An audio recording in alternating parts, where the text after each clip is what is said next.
Bismillahirrahmanirrahim. Assalamualaikum warahmatullahi wabarakatuh. Perkenalkan, nama saya Siti Maulia Muhammad Abu Bakar, NIM 105421107518. Jadi di sini saya akan mulai keterampilan pengambilan hapusan darah tepi. Nah, pada latihan keterampilan pengambilan hapusan darah tepi ini, yang akan dilakukan ialah yang pertama membuat hapusan darah tepi, yang kedua itu melakukan pewarnaan GIMSA, kemudian pada hapusan darah tepi, kemudian selanjutnya itu melakukan pemeriksaan mikroskopik pada hapusan darah tepi. Nah, tujuannya ini agar kita dapat melakukan kembali hapusan darah tepi tipis dan tebal, dapat melakukan pengambilan darah tepi baik yang tipis maupun yang tebal. Nah, kemudian dapat melakukan pewarnaan GIMSA pada hapusan darah tepi. Nah, kemudian dapat melakukan pemeriksaan mikroskopik pada hapusan darah tepi. Nah, kemudian indikasi. Nah, indikasi yang pertama itu dengan pasien yang mengalami gejala anemia, kemudian seperti lesu, malaise. Nah, kemudian selanjutnya itu yang kedua, pasien dengan suspek malaria dan filariasis. Nah, selanjutnya itu kita melakukan persiapan alat dan bahan. Nah, alat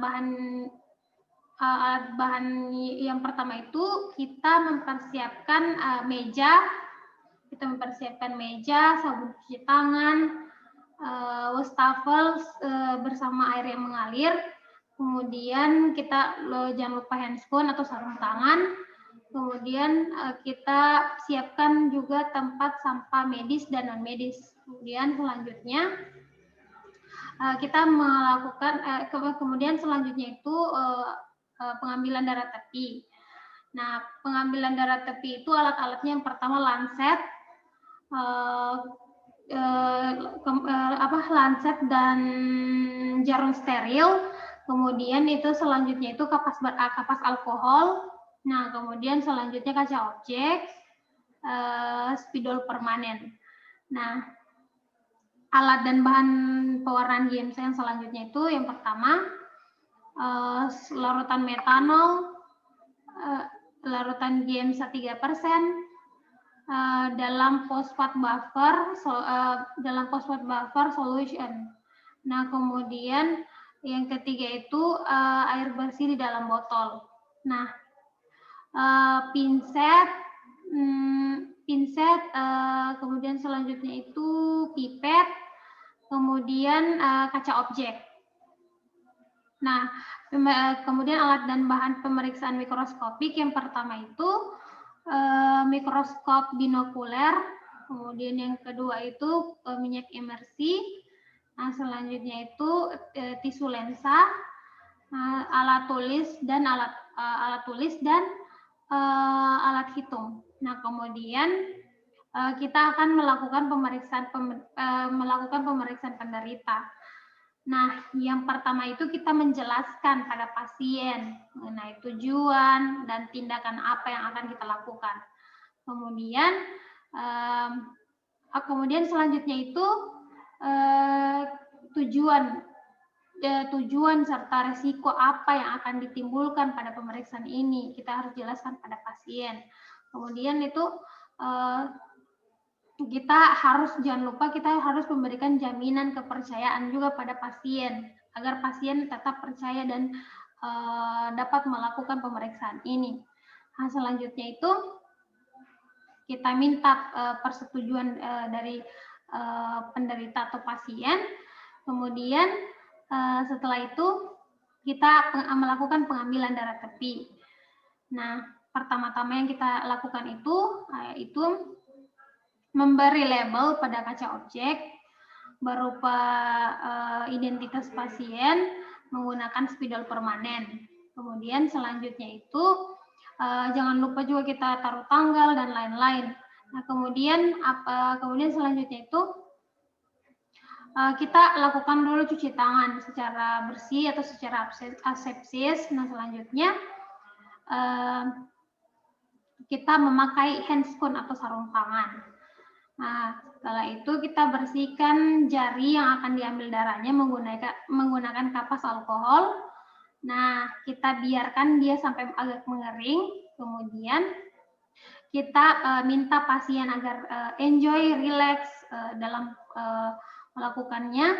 Kemudian selanjutnya itu kita buat tusukan pada jari menggunakan menggunakan lancet steril. Nah, setelah itu kita berikan sedikit tekanan, tapi tekanannya itu cukup tekanan lembut saja sampai darahnya itu keluar. Nah, setelah itu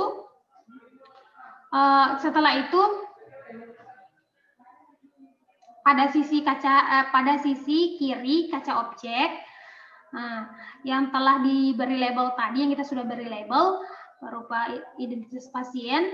Nah, kita teteskan darah dengan ukuran kurang dari 5 mm. Nah, kemudian sudah. Nah, setelah itu kita teteskan darah yang kedua pada pertengahan kaca objek. Selanjutnya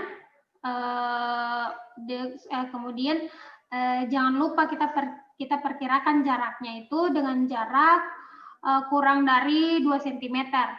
Nah, setelah itu selanjutnya kemudian selanjutnya itu kita tekan bekas tusukan tadi pada jari penderita menggunakan kapas alkohol.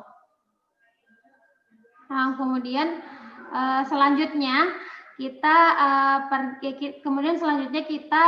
ke pengambilan apusan darah tepi. Kita letakkan kaca objek dengan posisi mendatar, kemudian apusan darah tepi, kemudian apusan darah pipis, maksud saya kita lakukan dengan teknik pengambilan tetesan darah pada bagian tengah kaca objek. Kemudian ujung jari tangan kiri, pemeriksa memfiksasi kaca objek pada bagian identitas penderita. Kemudian tangan kanan pemeriksa memegang kaca objek, satunya dengan sudut kemiringan 45 derajat. Nah, selanjutnya itu tunggu hingga darah menyebar ke seluruh tepi kaca. Kemudian kita tarik kurang lebih 10 mm. Maksud saya 5 mm. Kemudian kaca pendorong ke arah belakang. Kemudian dengan gerakan cepat, ringan, dan mantap. Nah, kemudian selanjutnya itu apusan darah tepi yang baik apabila berbentuk seperti lidah. Nah, kemudian dan jangan lupa darahnya itu semakin ujungnya itu semakin tipis.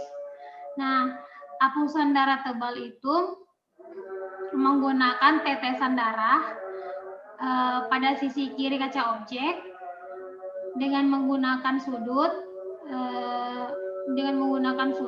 kaca objek buat gerakan melingkar dari tengah ke arah luar.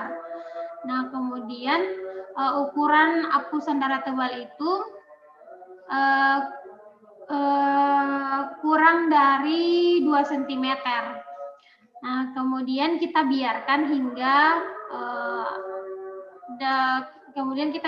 itu apusan darah tebal dan tipis itu agak mengiring pada suhu temperatur ruangan. Nah, kemudian kita berlanjut pada pewarnaan Giemsa. Nah, pewarnaan Giemsa ini setelah hapusan darah tepi mengering, maka kita fiksasi eritrosit kaca objek. Nah, dengan caranya itu dengan mencelupkan pada larutan metanol. Nah, kemudian kita harus berhati-hati agar hapusan darah tebal tidak terfiksasi. Kemudian itu tetesan air pada hapusan darah tebal kita biarkan hingga kurang lebih itu 15 menit. Nah, selanjutnya tetesi 2 objek dengan larutan Giemsa. Nah, kemudian selanjutnya kita diamkan hingga 30 menit. Nah, kemudian kita bilas dengan air mengalir. Nah, terus kita letakkan dalam keadaan yang miring. Nah, kemudian pemeriksaan mikroskopik hapusan darah tepi. Nah, yang pertama itu kita pasang kaca objek di mikroskop. Nah, kemudian kita amati kaca objek, kita amati kaca objek dan kita fokuskan itu mikroskop binokuler dimulai dengan pembesaran 10 kali atau bisa juga kita menggunakan 40 kali untuk lebih jelasnya. Dan bisa juga kita menggunakan yang 100 kali. Nah, terus pada pembesaran 100 kali itu kita menggunakan minyak emersi. Nah, kemudian caranya itu kita teteskan minyak emersi tadi di atas kaca objek. Nah, kemudian kita lakukan pemeriksaan pada 100 lapangan pandang. Nah, kemudian ya jangan lupa juga kita siapkan tadi catatan dengan mencatat parasit apa atau jenis parasit apa. Kemudian kita hitung jumlah parasit yang ditemukan. Nah, kemudian untuk mencegah pemeriksaan dilakukan pada 2 kali lapangan pandang. Nah, kemudian selanjutnya lakukan pemeriksaan dengan